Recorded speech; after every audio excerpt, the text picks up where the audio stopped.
What's up, everybody? It's your girl Nia, the video gamer, and I am coming to you guys to wish you, if you are a mother watching this, a happy Mother's Day, and a happy Mother's Day to you guys as mothers and my very own mother.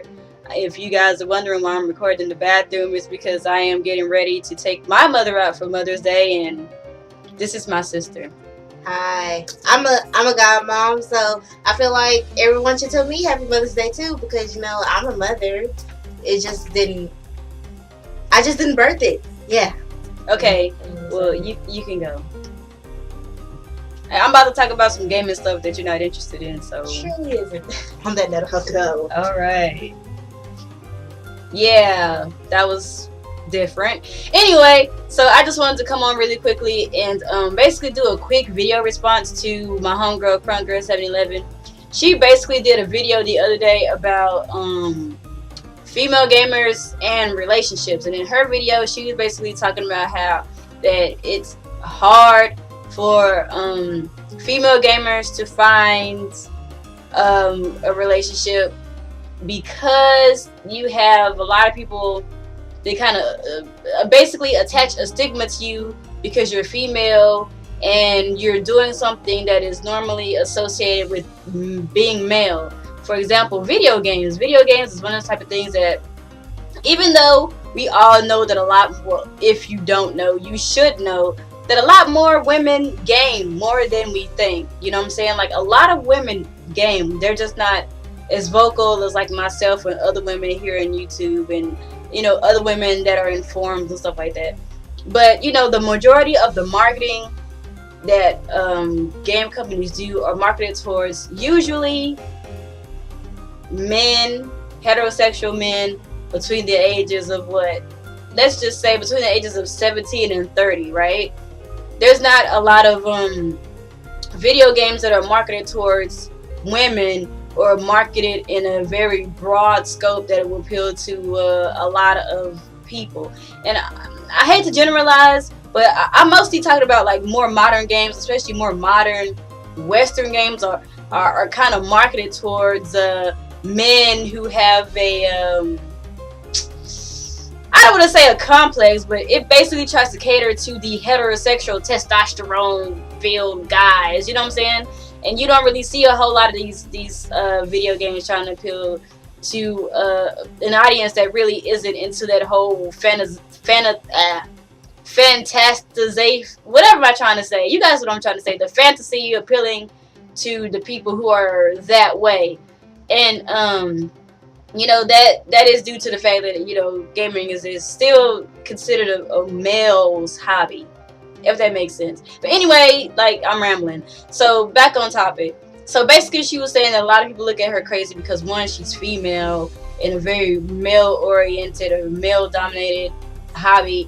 And then she says the men who do think it's sexy still put the stigma on her that she has to be sexy flexy and she's got to flaunt her goods on camera or stuff like that. So I just want to come on and say that the whole people looking at me like I'm weird for gaming, it's not really so much. That part is not necessarily that true for me, considering that I am a Nintendo gamer. And for the most part, Nintendo markets their products towards everybody. They do have a couple of marketing ploys that have been directed to women that I am not very favorable of. If you guys remember those 3DS commercials, they marketed the 3DS with what's her name? The Olympian, that young girl who was in the Olympics, and some other like musician, and the slogan was something like, don't call me a gamer, or we're not gamers, or something like that. Basically trying to detach the stigma of gamers just because you're playing a game, just because you are a woman. I didn't like those. I was really upset with Nintendo for that, and I never made a video about it, but I was going to, but I never uploaded it. But anyway, I'm not gonna talk about that. But when I tell people like the level of gaming to which I game, they kind of look at me like, whoa, this girl, she's for real. But it's not necessarily like I'm weird. It's just like, wow, this girl, she's different. Basically, she's different. And then the whole thing, the ones who look at me like I'm gaming, who look at me and they see that I'm not like some sexy flexy Call of Duty chick, like, you know, I get a lot of respect for that, not being like everybody else. But then I do get some of what Crunk Girl is getting. People will come into my videos and be like, oh, well, you're ugly, just because I'm not trying to appear. I mean, I'm dressed up today because it's Mother's Day, but normally, like, in my videos, I'm in a tank top or like a regular t-shirt, you know what I'm saying? Like, my hair is on the ponytail or it's all over the place. However, I decide to make a video that day and I'm chilling. And then, you know, people will be like, oh, well, you're ugly, just because you're not trying to appear. I think that, like, in that respect, you know, I do get some flack for that, because there's a certain stereotype that gamer girls are supposed to fit into these days, and that's definitely not me. Like, I'm different even in the gaming spectrum, so whatever. But as far as like my own personal relationships, I've been lucky enough to date guys that aren't weirded out by it.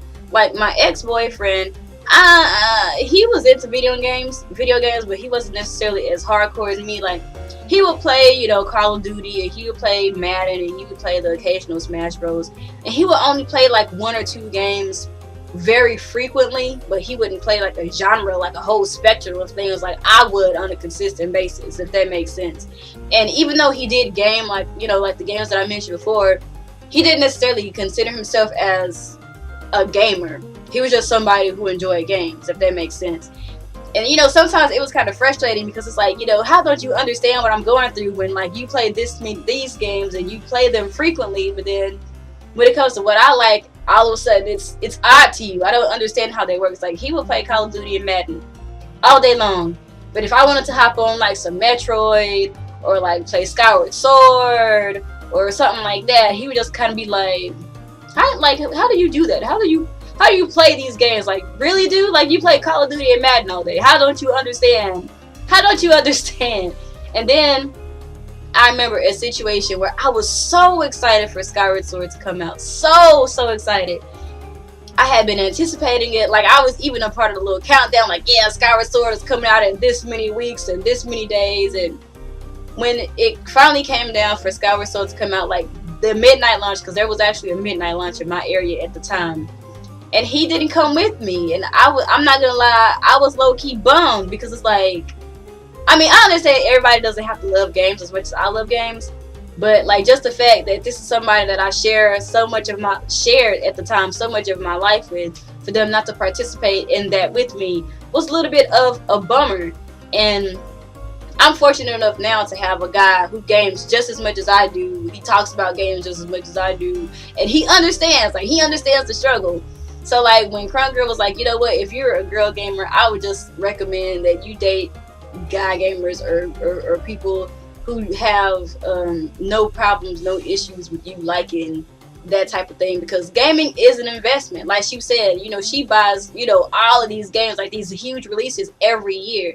You gotta be about that life to deal with somebody like that. Like, you do.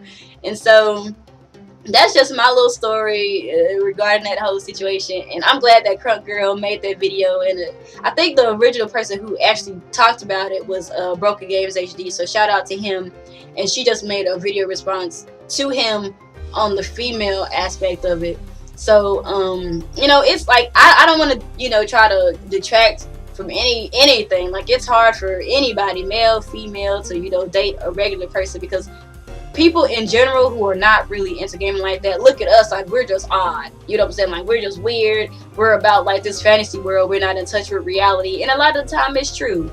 You know what I'm saying? When you want to get away from reality, you pop in a good game that you like and you call it a day, right? So, you know, I can understand that. But at the same time, I think that women, they have it, but they have it on a different level because of the stigma attached to what women should and shouldn't be doing. And a lot of people think that women shouldn't be playing video games, especially, you know, like the more hardcore, mature titles, if you get what I'm saying.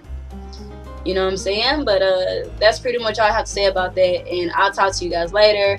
I'm gonna go celebrate with my mama, and I'll talk to you guys later. Peace.